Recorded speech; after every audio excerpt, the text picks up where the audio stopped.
Serbisyong taus-pusong ihahatid sa ating mga kababayan. Serbisyong maaasahan anumang oras ninyong kailangan. Serbisyong abot kamay. Ito ang serbisyong kasangbahay.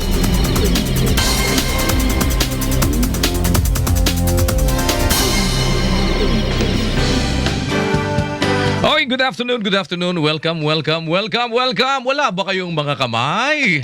Talaga naman, oh. It's been a long time, ha? 4:37 in the afternoon. Na-miss ko to. Oo. Mahaba-habang panahon tayong nawala sa radyo. Balik radyo, balik telebisyon. Para isahan na lang, ano? Para ika nga ho ay tuloy-tuloy ang ating serbisyo sa ating mga kasambahay. Magandang hapon po. Hatid namin sa inyo ang isa na namang pinalawak na public service. Hatid ng ating programang Serbisyong Kasangbahay. Ayan. Palakpakan naman dyan. Siyempre, ako pa rin po ang inyong Kuya Daniel Rason, at hindi ako nag-iisa today. Makakasama natin, ito lady talaga, 'di ba? Talagang kahit saang angulo, kahit saang aspect, lady ito. Dahil siya ho, si Doc Lady. Doc Lady, good afternoon. Ayan, thank you so much. Ay, salamat po sa pagpapaunlak na makasama kayo dito sa ating programa today, ha? Kasambahay, magandang hapon din ba sa inyo? Ako po si Dr. Lady Ruvita Gulao, ang mga kasama ni Kuya Daniel sa paghahatid sa inyo ng mga makabuluhang impormasyon mula Lunes hanggang Biyernes, alas 4:30 ng hapon hanggang alas 5:30 ng hapon. That's correct. At ito, Doc Lady, ay kapapalooban ng ating programa ng iba't ibang public service, ano? Dahil itong ating programa na to sa radyo, ito yung Mr. Public Service na in-incorporate natin ngayon dito sa ating programa naman sa UNTV, ang ating serbisyong kasambahay. So lahat ho ng mga kababayan natin na gusto nating maabot, mapagsilbihan, bukas po yung ating Public Service Center. Nandyan ang ating mga kasama na nag-a-assist sa kanila, and yung ating mga kaugnayan din sa iba't ibang departamento ng at ahensya ng pamahalaan, ano? Makakasama natin sila sa pag-solve ng iba't ibang mga problema. Kaya may iba-ibang mga segments din tayo, kagaya nung ating service ni Doc. Oy, sakto ka dyan. Saktong-sakto ka Basta dyan. pag dyan, Oo, di ba? Yung mga, lalo ngayon, kasi iba-ibang aspect naman. Kayo po ay, ang inyong specialty, Doc Lady, ay... integrative medicine. Ayan. Ano ba ibig sabihin nung... The word integrated, so integrating conventional with complementary and alternative medicine. I see. So we try to be on a holistic side of addressing patients' concerns. Hindi nyo kalaban yung Western medicine, di ba? Ayan, kumbaga in medicine naman kailangan nyo na teamwork. Yes, that's right. So, ito ang ating mga kasama. Iba-iba sila ng specialty, kagaya ng integrative, si Doc Lady. Katulong din po natin si Doc Lady sa pag-solve ng problema ng ating mga kababayan. Alam mo, nakita natin sa ating mga kababayan ang isa sa mga problems, lagi health, yan, employment, ang education. So, ito generally talagang kahit saan ka pumunta, problema yan. Yes, but you have to be healthy. So, how can you go to school properly if you're That's not healthy? right. How can you have keep or maintain your job kung hindi ka healthy? Correct. At ating mga kababayan ho, kagaya ng iba't ibang sakay ng pamahalaan, ng POEA, nandyan para magsilbi din sa atin. May makakasama tayo from them, from the Department of Labor, Employment and Employment. Nandyan lagi si Secretary Bello, ready tumugon dun sa ating mga problema. Meron tayong mga mahigit 1,000 mga kababayan na nasa Dammam, Saudi Arabia, hindi pa nakakauwi. Stranded sila dun. Kaya yan ho ay isa sa mga ginagawa ng paraan ngayon. So ito, lahat ng mga iba't ibang mga problema na ating mga kababayan, susubukan ho nating lapatan ng solusyon. Siyempre, kasabay ng paghahatid ng iba't ibang mahalagang impormasyon sa pamamagitan po ng ating programang Serbisyong Kasambahay.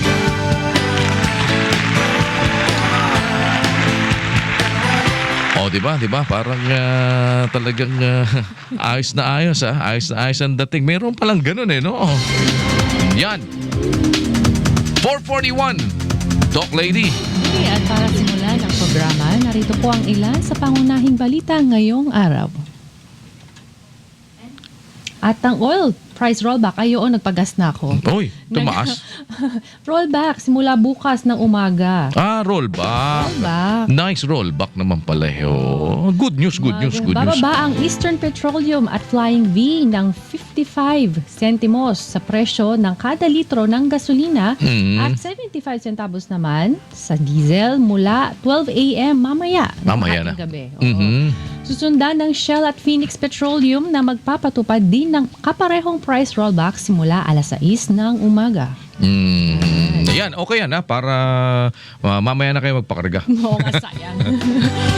Extended ang isang oras ang operating hours sa LRT1 simula ngayong araw. Kaya may chance pa yung mga tao. Bakit? Oo. So anyway, ang last trip para sa northbound ay aalis sa Baclaran Station ng 9:40 ng gabi, 9:50 at 10 p.m. habang ang last trip sa southbound ay sisimula ng 10:10 p.m. at 10:15 p.m. Yan. Sige, diretso lang. Dolesec Silvestre Bello III magtutungo sa Saudi Arabia upang personal na tignan ang sitwasyon ng mga stranded na OFW. Nakatakdang tumulak sa Saudi Arabia si Secretary Bello sa July 21 kasama ang administrator ng POEA at OWA upang personal na tignan ang kanilang sitwasyon. Tiniyak ni Secretary Bello na gagawin nito ang lahat upang tutulungan ang ating mga kababayan sa gitnang silangan. Kasama sa kanyang pag-iimbestigahan ng mga ahensya na kadalasan gumigipit at nagiging dahilan ng mabagal na proseso ng kaso ng mga OFW. Yan kanina kausap ko si Secretary Bello. Sabi niya nga, nabubuisit ako dito sa mga natin dun eh. Hindi man lamang binibigay sa akin yung impormasyon kagad na yan na napakarami pa pala nitong mga kababayan natin na nakastranded doon. 1 taon na mahigit. Kaya, anyway, abangan natin kung ano magiging resulta niyan, ha? Abangan niyo po ang progress at iba pang detalye ng mga balitang yan mamaya sa Ito Ang Balita. At today, makakasama natin si Yusek Gary de Guzman ng Department of Transportation. Paano ang iba't ibang mga solusyong iniisip nila tungkol sa ating napakatinding traffic. Talaga naman. Oo. Saan ka nanggaling? Munti ka na hindi mo kahapon. Saan ka nanggaling? Pasay. Ngayon. Pasay, wow. Diba? So ilang oras ka bumiyahe mula Pasay? Isang oras. Alam mo bang ilang kilometro lang yon? Mula Pasay hanggang dito siguro mga mga 15. 15, ganyan, mga 15 kilometers lang. So dapat yan mga less than 30 minutes nga yan 'di ba? Kaya lang good luck. At of course, mamaya makauntahan natin din si POA Administrator Hans Leo Kakdak. Ayan. Kasama po ni Colonel Benjamin Hao ng Philippine Army, ang spokesperson po nila. At yan ay sa office ng Army Chief Public Affairs. Tingnan natin kung ano-ano ang iba't ibang mga dapat na malaman ng ating mga kababayan.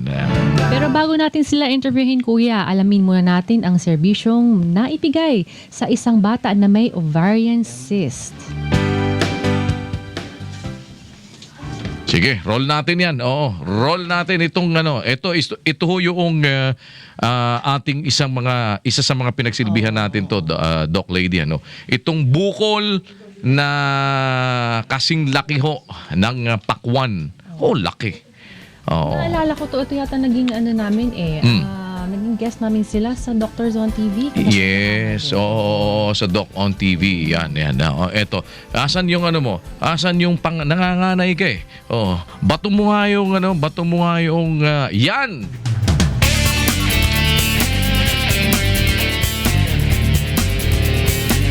Yan ho ang ating itatampo kayo sa service ni Doc. Ito pong sinasabi ko sa inyong kasing laki ng pakwan na bukol. Yan ho, yung bukol na nakuha galing sa tiyan nitong 14 anyos na si Krisha May. Nasa na? Pakita mo. Dahil dapat yan pinapakita mo na. Yan. Yan ho ay taong 2015, buwan ng August. Umuwi nga ho itong si Kraisa na umiiyak dahil tinutokso ng kanyang mga kaklase. Noong October, sabi niya, "Ma, hawakan mo yung tiyan ko." Tumitigas na talaga siya tapos parang lumalaki na, sabi niya ganon. Ayan, sige, full screen mo, iho. Dahil ho dyan, napilitang huminto sa pag-aaral itong si Craisa May. Hindi po ako nakapasok kasi sumasakit din po yung tiyan ko. Hindi ko po kinakaya yung sakit. Sa pamamagitan nga po ng ating Action Center, ito ho ng May ng kasalukuyan ng taon, sa mismong araw po ng birthday nitong si Craisa May, isinailalim po siya sa isang major operation. Yan ay sa tulong po ng Manila Medical Center at isinagawa sa kanya, Doc Lady, yung ovarian cyst removal. At after about 2 hours, ay awa po ng Diyos, matagumpay naman na nailabas yung bukol. Anak ko, talagang nakita mo naman, halos sa sinlaki ho ng pakwan. Halos 1 kilo po ang bigat niyan. Yung nakuha ho na yan na bukol, isipin mo araw-araw, dala-dala yan dati ni Craisa May, ano? Kaya tuwan-tuwa ho at nagpapasalamat itong mag-ina dahil sa mabilis na aksyon at tulong ng UNTV Action Center at Manila Medical Center. Nagpapasalamat po ako una sa Diyos dahil po naoperahan yung anak ko. At nakapagpatuloy na po siya sa pag-aaral niya sa UNTV po. Nagpapasalamat din ako sa Manila Med, sa lahat po ng doktor na nag-opera sa anak ko. Marami pong salamat. Kay doktora na tibidad ko. Nagpapasalamat po ako sa Diyos dahil natulungan na po akong maoperahan, natanggal na po yung bukol ko. At nagpapasalamat po ako dahil makakapasok na ako. Yan. Okay. Yan po service ni Doc. Isinagawa po yan sa pakikipagtulungan ng Manila Medical Center at ng ating pong UNTV Action Center. So sa mga ganyan, Doc Lady, yan yung sample lang ho, kumbaga. Yes. Kung sakali meron kayong mga problems na ganyan. And that's the very reason bakit napakahalaga din ng ating pakikipagtulungan sa mga doktor na kagaya ninyo. Dahil nakita nyo naman, ang tagal nun. So, Ang laki-laki came na. to a point na talagang nahihiya na siyang pumasok sa school. Kasi parang tinutukso siyang buntis kaya medyo yun na karamdaman ng bata na minsan sa kakulangan ng magagawa, sa kakulangan ng pera, talagang hindi naman maipagamot agad. Kasi kung hindi na tanggal yun, lalaki pa yun eh. Yung Yes. mga parang baka maging pa yun, ano? Malaki pa, marami na akong nakita na talagang kala mo 3 bata ang laman sa loob. Sa bagay, ganyan din yata yung nangyari kay Ann Nunez Dati, alam ko, merong ganyan din kaso si Ann Nunez. Talagang lumalaki yun siya, nakala mo buntis. Doc Lady, kung meron silang gusto ilapit. Opo, kung may nais po kayong ilapit na problemang medikal gaya nito, tumawag lang po sa UNTV Action Center. Telephone numbers 442-6254, 442-6255 at 442-6244 Local 181. Mula Lunes hanggang Biyernes, alas 8 ng umaga hanggang alas 5 ng hapon. Hanapin niyo po lamang si Dayan Caina and Rome Travallo. Samantala, representative ng isa pang government agency na handang makipagtulungan sa UNTV sa pagbibigay ng serbisyo ang ating makakausap mamaya. Kaya sa pagbabalik ng serbisyong kasangbahay, Kuya.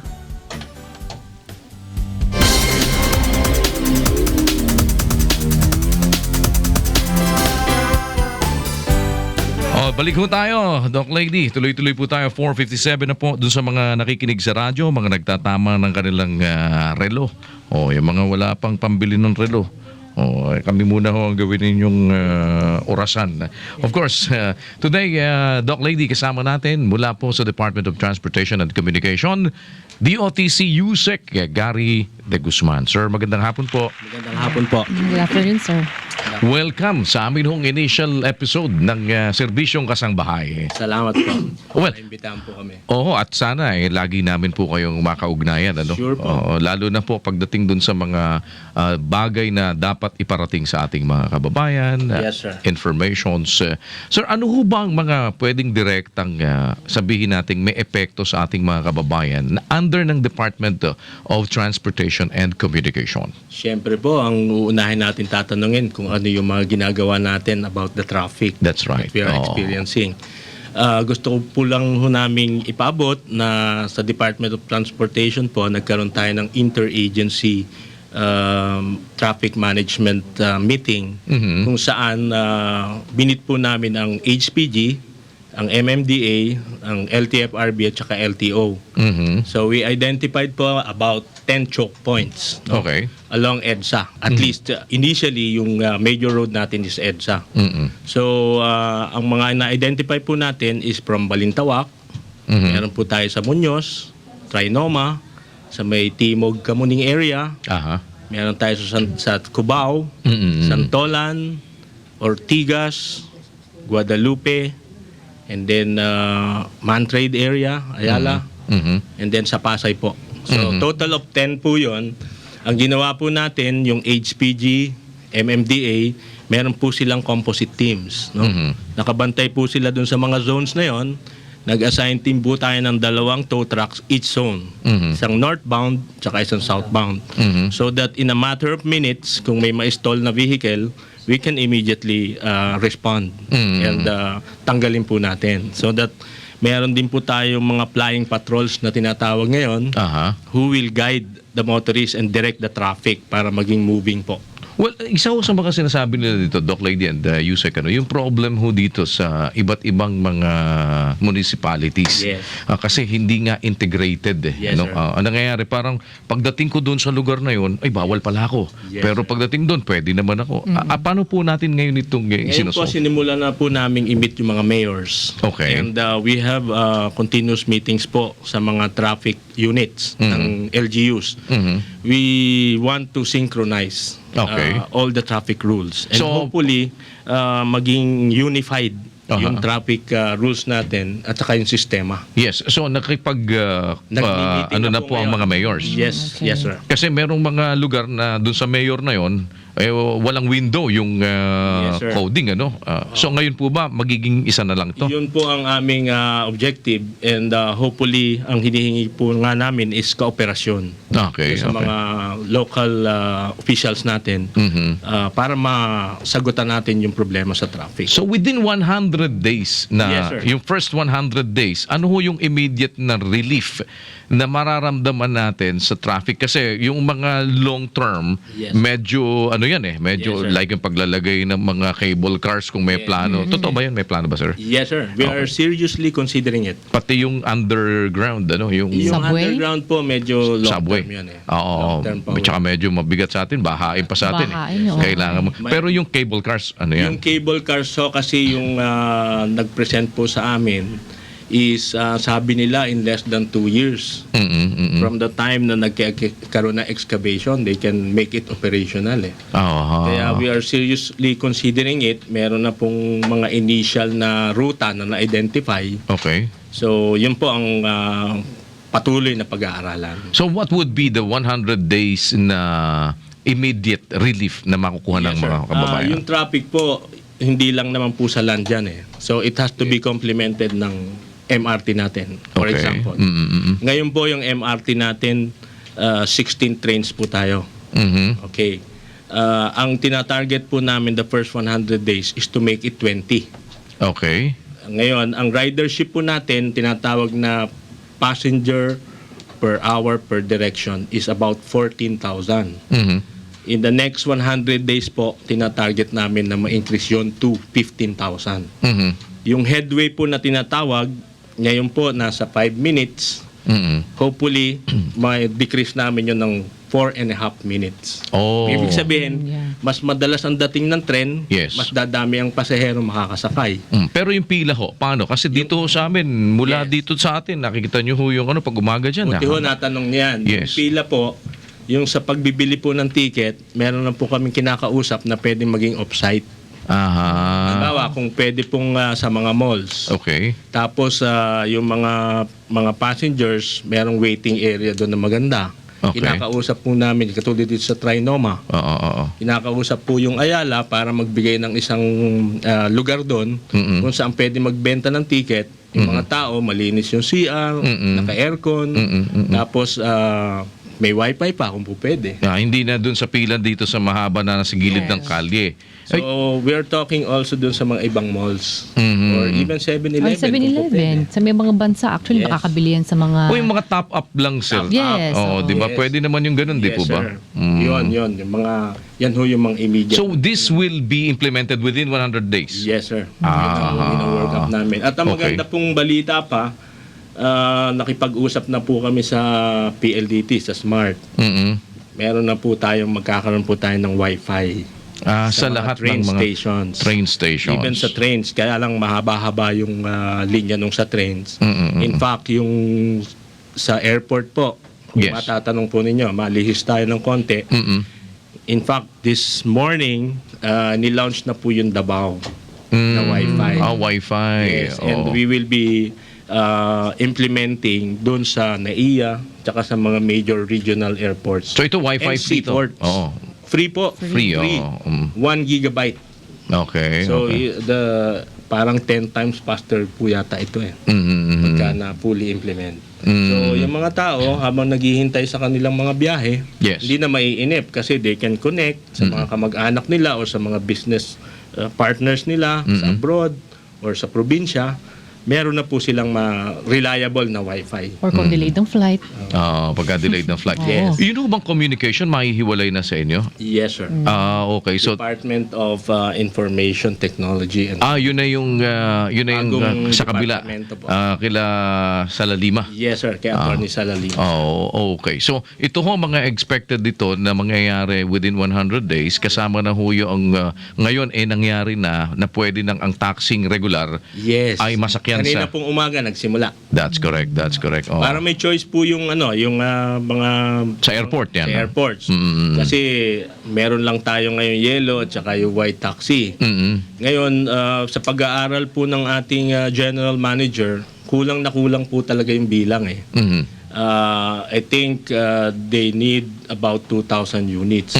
Yung dalawa parang 1,650 lang po. Mhm. So ang ginawa, inopen po sa mga regular taxis pero yung security po ng pasahero nando doon. May bibigay parang sa Hong Kong po at saka sa Singapore. Actually, Yes. Meron ng papel, nakasulat doon pangalan ng driver, yung plate number, yung contact numbers, yung mga emergency numbers doon naka-pre-printed na para isa sa nagmaman, isa doon sa pasahero. Mhm. Para at tapos bibigyan po sila ng sariling linya. Okay. Para hindi yung saksakan kung saan. Oh. Yes, sir. Yun hubang ating mga kababayan na nag-expect ng Uber, ng Grab, meron ho ba, pati yung mga taxi, mga prangkisa, meron ho ba kayong mando sa Land Transportation Franchising and Regulatory Board para po mag-open, tanggalin yung moratorium kung saan may moratorium? Ano ho ba mga bago dyan? Pinag-aaralan po yung moratorium on franchises, seriously.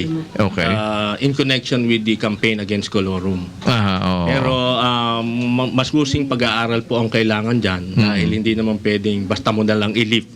Baka mag-flood naman yung number of PUBs. So, sa road usage din po, binabalanse, pinag-aaralan. Yes. At kung ano man po yung magiging resulta ng pag-aaral at magiging department order, makakaasa po kayo na ipapaabot namin sa inyo. Kasi nag-hire na po, kung matatanong po ninyo, nag-hire na po kami ng full-time spokesperson. Ang intention po is kung ano yung gustong impormasyon na makuha nyo sa Department of Transportation, sa amin po manggagaling mismo. That's correct. Kung may problema po sa sistema natin, sa MRT, LRT, kami po ang unang magsasabi. Para yung publiko ma-advise in advance. So makapagkuha ng ibang option kung saan siya sasakay, kung anong gagamitin. At kung ano man po yung mga bagong department orders na ilalabas, sa amin po ninyo unang malalaman. Phase out ng sasakyan na pampubliko. Yes, sir. 15 years, meron bang ganun? Yes, meron po yung mga jeepneys. So tatanggalin na ba yung mga jeep? Hindi naman Hindi pa. kaura-urada. Okay. So, ano po yan? Pacing naman yan. Slowly. Oo. Kasi hindi naman po natin gusto rin mawalan ng trabaho yung mga jeepney drivers. But of course, we have to enforce the rule na kailangan naman i-upgrade mo yung unit mo. So may mga ayuda pong pinag-aaralan din paano mai-implement yun. Yung mga kolorum ho natin. Yung kolorum, sustain po ang effort natin ngayon. In fact, naghahanda na nga po kami ng malaking impounding area. Okay. katulong po dyan, HPG, MMDA, LTO, LTFRB. Alright, one last sir. Yes, sir. Yun ho bang pagbili ng sasakyan ngayon, hindi pa ba i-require talaga na dapat pag bumili ka sa sasakyan, May parking. may parking ka? Well, yun nga po yung pinag-aaralan din dahil sa sobrang dami na ng sasakyan natin. Yes. Sa Kongreso po yung manggagaling kung sakasakali dahil siyempre Kailangan sa batas. Kailangan po ng batas niyan. Well, asa inyo po ang pagkakataon ng ating mga kababayan nanonood, nakikinig sa atin at para ho maipagbigay alam ninyo ang isang bagong mukha Yes. ng Department of Transportation. Wala muna na yung communication. Oo. Yusek, please. Magandang hapon po. Kami po yung mga bagong magsiservisyo sa Department of Transportation. Of course, marami pong problema na hinaharap yung departamento. Hindi naman po namin kayang isolve ng kami lamang. So ang pakiusap namin po sa publiko, sana makuha namin yung kooperasyon nyo. Kung halimbawang may maramdaman kayong inconvenience dahil sa mga bagong patakaran na ipapa-implement namin, sana po maintindihan nyo. At ito naman po ay for the long term. Kung sakali po na maging successful tayo na mabago natin yung mga Sistema. problema, ma-solve natin ang mga problema, ito po para sa ating lahat ito. Yeah. So, kooperasyon po ang hinihingi namin at higit sa lahat, disiplina po natin. Yan. Makakaasa po kayo from our end. Bukas naman po ang ating himpilan para po sa anumang bagay na maaaring maihatid natin sa ating mga kababayan mula sa inyong tanggapan nang galing mismo sa inyo. Lagay na kayo ng sarili nyong reporter, sir. Yes, sir. Maggawa na kayo ng sarili nyo, talagang sila na ang mag-news right para Yes, sila na lang tatawagin natin. May ulat mula sa Department of Transportation. A regular briefing po kami. Yan. Salamat, Yusek. Thank you so Maraming much. salamat po sa pagkakataon. Thank you so much. 5:10 in the afternoon. Susunod na ang POEA. Wag ho kayong alis. Babalik kami ni Doc Lady.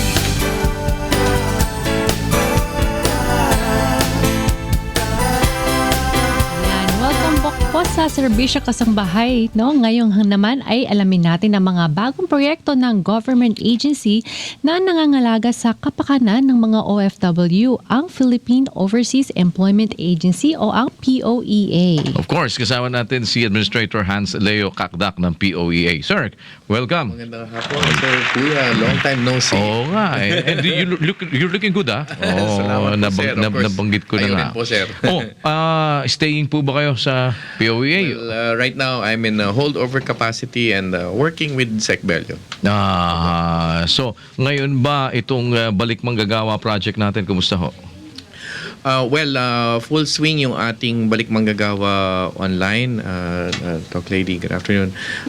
And of course, yung recently we hit the 1 million OEC mark. Doon sa ating balik manggagawa online system. And then so patuloy ang pagpoproseso ng mga manggagawang returning workers OFWs sa sistema na ito. However, we will not stop there kasi ang tingin namin ay meron pang kailangan maibsan na proseso para sa halimbawa yung mga workers for instance in nearby areas sa Southeast Asia na madalas magbakasyon. Yung mga halos every weekend na nandito galing Singapore, galing Malaysia, pag may long holiday or long weekend ay nandito. So balak din natin maibsan yung proseso sa kanila, mas padaliin. And then of course, yung mga long-time OFWs, may plano rin tayo sa kanila. Bukod sa isang long-term vision na in general maibsan na yung buong proseso sa mga nagbabakasyon. Para hindi na sila required to get the OAC. Oo. Hindi na mawawala na yung dating panahon na kailangan may papel silang OAC. Tsaka naiipit din sila sa immigration. Kadalasan pagka So ganun, basta di ba? nasa database sila, kahit na wala na yung papel.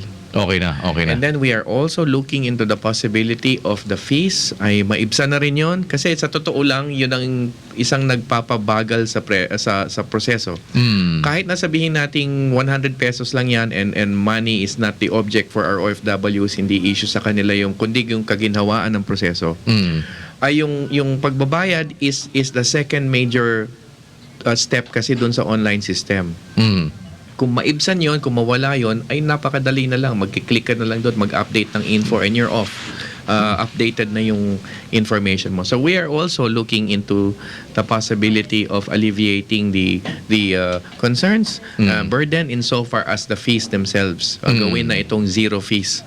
We will talk to the government agencies kasi meron ding government agencies na nagmo-monitor ng government revenues Yes, such as sa DOF. Di ba kayo napagalitan kanina ni Secretary Bello? Kasi 1 year mahigit na ho na hindi pa napapauwi yung mga nagrereklamo nating mga kababayang OFW sa Dammam, Saudi Arabia. Yes, well, medyo napagalitan kami. She was in our flag ceremony at Okay. niya nga kayo kuya kanina at sabi niya nag-usap daw kayo. And we of course are very concerned about the situation, yung mga naluging kumpanya. 4 yan na binabantayan natin. Yes. May mga recruitment agencies lahat yung mga yan. So, Ba't ba hindi nyo po napauwi yun in more than a year? Ano ba naging problema nyo? ganito Hinintay nyo yung agency? may mga komplikasyon. Una, yung mga madaling napauwi, yung mga gusto na talagang umuwi. Yes. At naibsan yung kanilang issue about immigration penalties kasi iba sa kanila nag-overstay nung kanilang ikama kasi nga gusto nilang manatili dun sa kampo. Pero marami ho na gusto talagang umuwi na. Okay. Kaya lang problema nila ay iniintay daw ng Yun. OWA yung okay. yung mga kasi iniintay dito yung agency most of the time eh. Okay, dun sa agencies recruiters, actually what we've done na is actually suspended. Una, suspended deployment to the companies. And then pangalawa, suspended the Philippine recruiters. At ayon sa kanilang explanation sa amin, marami na rin silang napauwi in the process dahil nga pinapressure namin sila to suspend them, ano? Pero meron daw mga kaso kasi at dito nagkakaroon ng komplikasyon yung mga kababayan natin na kasi nauwi yung iba at merong pangako na bayaran yung sweldong due them, end of service benefits. Maraming nakauwi na hindi ganun na nangyari, hindi natupad yung pangako. Pero pwedeng habulin ng OWA yun, di ba? Well, Kayo ang magdemanda sa POE sa OWA pwedeng mismo. habulin yung Philippine recruiter Yes, dito. that's correct. Pero ang nangyari, many choose to stay. At least ito yung sitwasyon. Actually, Pero ba't to sila nagrereklamo kung sila pala may pili nun na magstay sila? well, kaya ang reklamo nila is a combination of dapat ma-address yung Problema kailangan nila. bayaran namin sa amin at yung pagpapauwi sa amin. Kasi nga, meron ding sabit dun in terms of yung immigration penalties. So ito inaayos rin ho. Inaayos. So we are of course, as I said, suspendido yung mga recruiters and employers on the Philippine side yung recruiters, employers. But this Thursday, Sec Bello will lead a delegation to go there. Kasama daw kayo doon? Kasama ako doon. Kasama kayo pupunta sa pupunta mismo kami. doon sa Dammam, Saudi. Yes. So most likely may maiuwi kayo kung sakali. Hopefully, yes. Si Dole Undersecretary Siriaco Lagunzad will also join the delegation. Well, singit ko lang ho dahil mula doon sa atin pong remote point, meron hong gustong pumasok din dito na magtanong. Ando si Ani Arentoy magtatanong yata sa inyo. Mula ho sa Baisa, nandun ating medical mission. Ani, magandang hapon. Yes, Kuya, thank you very much. Yes. Magandang hapon. This is the first day ng launching ng serbisyo sa Sambahay. That's right. And good afternoon also sa inyong mga kasama dyan, mga guests ngayong hapon. Kuya, right now, samantalahin po namin ng pagkakataon. Nagsasagawa po ngayon, Kuya Daniel, ng sa Bayan Medical, Dental and Medical Mission, ang serbisyong kasambahay dito po sa lugar ng Samba Covered Court. Okay. Sabay din po ng launching ng programa niyo, Kuya.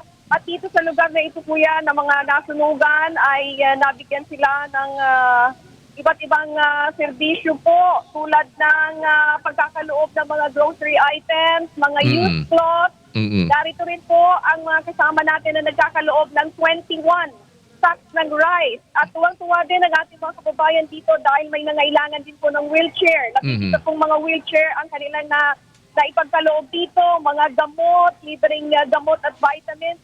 Right now, mayroon akong mga kasamang doktor, Kuya. Gusto kong pasalamatan ng Quezon City Medical Society. Kahit na medyo bata pa sila, nandito sila, Kuya. Salamat po, salamat. Opo. Thank you very much, Kuya Daniel. At 3 o'clock in the afternoon, nag-umpisa po yung registration para sa medical mission. Hanggang ngayon po, Kuya, ay napakarami pang tao. Ani, meron daw Maraming magtatanong sa atin dyan. Nandito kasi si Administrator Hans Kakdak ng POEA. Meron ka bang kasama daw dyan na gustong magtanong kay Administrator? Opo, Kuya, samantalahin ko na rin po ang pagkakataon na ito, Kuya. Ito ay si Ginang Dayan, can you please come forward? Andito na si Administrator Kakdak. Siya po ay si Nanay Inyola. Asawa po siya ng isang OFW na si Ronald Inyola na nais pong humingi ng tulong para i-repatriate ang kaniyang asawa. Nanay, live kayo ngayon sa programa ni Kuya Daniel, Servisyong Kasambahay with Administrator Kakdak. Bati po kayo. Magandang ang tatanong ko lang po kasi yung asawa ko pumunta ng Saudi February 13. Kaya lang po kasi nagkasakit po siya ngayon. Nagbigay siya sa kumpanya ng resignation paper. Kaya lang ayaw po nilang tanggapin. Ngayon hindi po kami ng tulong sa labor ng Saudi. Kaya lang pinapagbayad po kami ng 100,000 dahil hindi tayo po natapos yung kontrata ng asawa ko. Ngayon posibilidad po dahil magbabayad.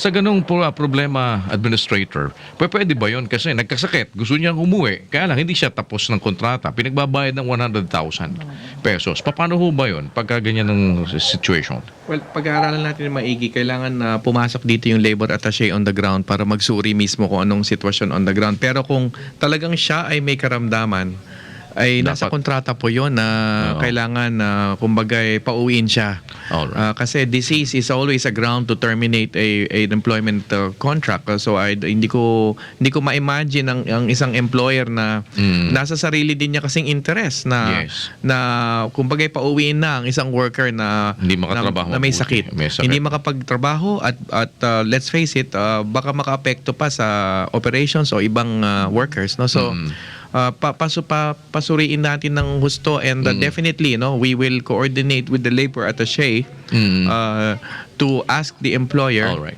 short of pressuring the employer, to send him home. Okay, Ani, ganito ha, pakikuha mo yung lahat ng detalye and si Inay ay makausap natin ng husto para maibigay natin ng husto yung detalye dito kay Administrator Kakdak at ma-follow up natin. Please work it out para nang sa ganun kung kailangan mapauwi yan ay mapauwi na at matulungan tayo din ng ating mga kasama sa POA. Okay, Ani?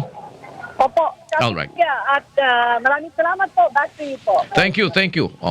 Para ho mas madetalye natin kasi medyo limitado din yung oras natin dito para ho mabigay namin at makagawa tayo ng agarang aksyon. Well, Administrator, ang atin hong pakikipagnayan sa inyo, magmumula po sa araw na ito, we will make it a regular thing, sir. Dahil every now and then po, dito sa ating programa ay meron kaming mga tatanggaping mga ganitong klase ng problema and we hope na ang atin pong pagtutulungan mula pa ng pasimula na tayo nagtutulungan ay mapagpatuloy po natin, sir. Yes, sir. Makakasiguro kayo. Alam nyo na, malalim ang ating partnership, That's right. UNTV and POA. So, hindi po naiba sa ngayon. Of course, sir, our doors are always open. Basta kayo po ay feel free to coordinate with us and we will render the necessary assistance. Sir, thank you for your time and looking forward to seeing you again. Good luck po. At sana ay tuloy-tuloy pa kayo dyan. Ha? Yes, salamat po, sir. Salamat po. Mula po sa POA Administrator Hans Leo Kakdak, 525.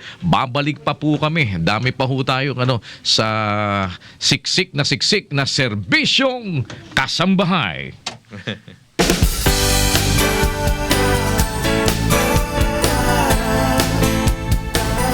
Buena mano. Hoy, 527 na po. Ayaw niya tumulog ko. Talagang display.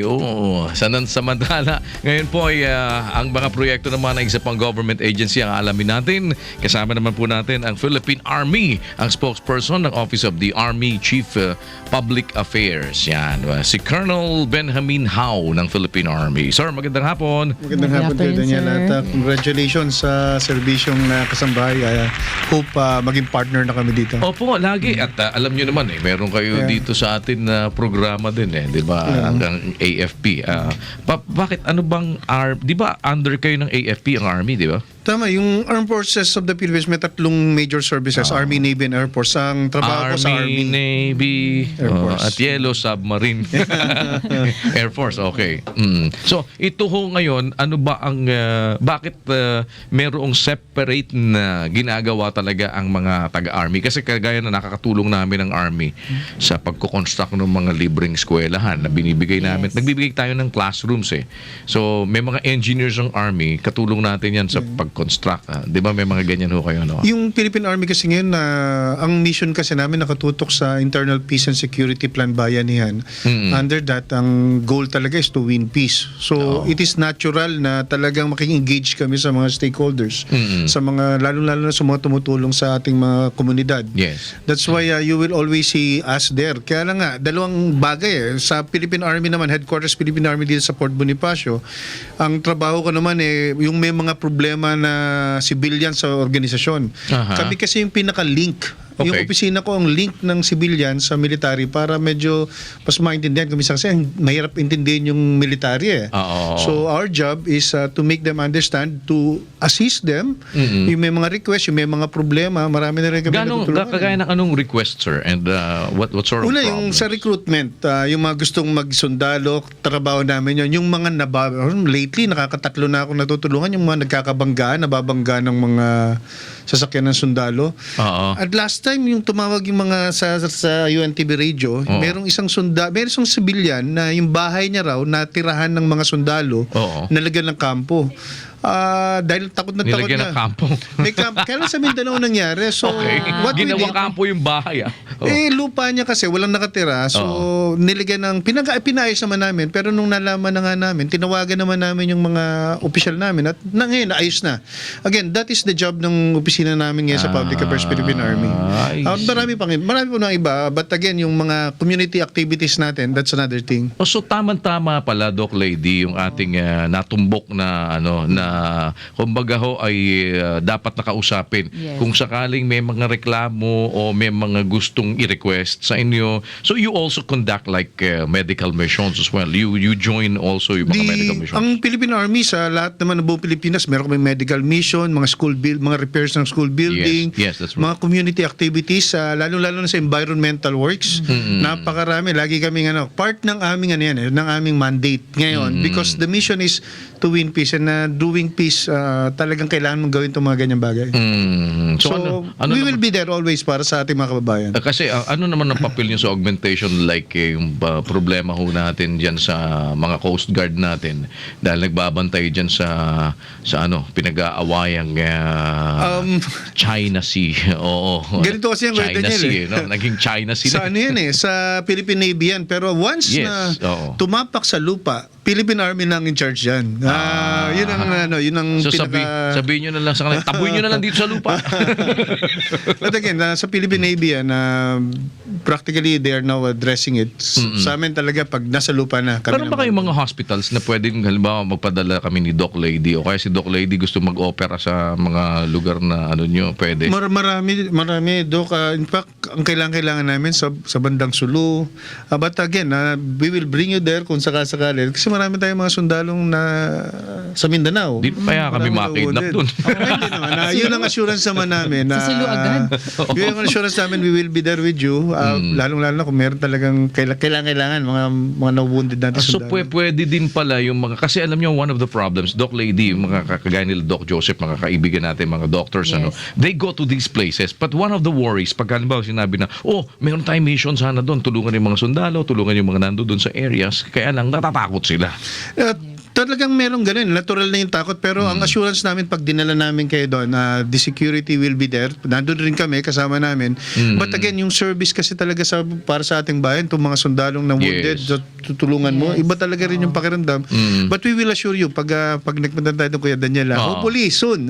So pwede kami makipag-cooperate sa inyo. Let's say, alimbawa, magko-coordinate kami ng kung halimbawa may medical mission tayo doon, we bring in doctors para doon sa mga sundalo natin and all. Yun ang una nating pag-projectan, Kuya Daniel, That's sa good. serbisyong kasambay. I-coordinate ko. Please, Hopefully, we can do it as soon as possible. Yes, sir. Andito na yung grupo natin at makikipag-coordinate kami sa inyo at para po maiayos kaagad natin yan. We're looking forward sa pag-umpisa ng Serbisyong Kasambahay Program. Sa mahaba nating relasyon, sir, huwag nyo kaming iwanan, ha? Huwag nyo rin kami iwanan. Opo. Dito lang naman kayo. Ever since, nakita nyo naman, no? May bayanihan kayo dito. Nandiyan lahat yan. And thank you so much for gracing our show today. Thank you also, Kuya Daniel, for having me here sa first day ng first program. And nandiyan mga kababayan natin. Last word, sir, please. Again, sa Philippine Army, nandito kami ngayon, ng Philippine Army, we are here to serve the people, to secure our land. And we thank you very much. Expect our support. Kung kailangan nyo kami, just call my office sa Public Affairs ng Philippine Army and we will always be there. Lalo through this program, I'm sure we will be of help. Yan. O yan ha. Hindi kayo pagbababa ng telepono ni sir. Lagi naka-open yan. Thank you so much, Colonel Benjamin Hao ng Philippine Army, spokesperson po ng Office of the Army Chief Public Affairs. Yan. Medyo kinalawang yung 5:34 na po. Simula po bukas, kung kayo po merong mga legal, medical questions, pwede nyo tawagan ang ating UNTV Action Center dahil from 4:30 to 5:30 ng hapon, may mga kasama ho tayo dyan, doktor, may mga kasama tayong abogado. Although, whole day naman yung ating UNTV Action Center, po, at pwede kayo dyan na every now and then makasangguni din. Pero during our program, meron tayo dyan, Doc, na abogado, meron tayong doktor na makakasama, and ang ating hotline, Doc Lady. Yes, 442-6254 at 442-6255. At pwede rin sa 442-6244 Local 181. Parang nadidinig ko si Doc Lady sa Wish FM. Ayun na.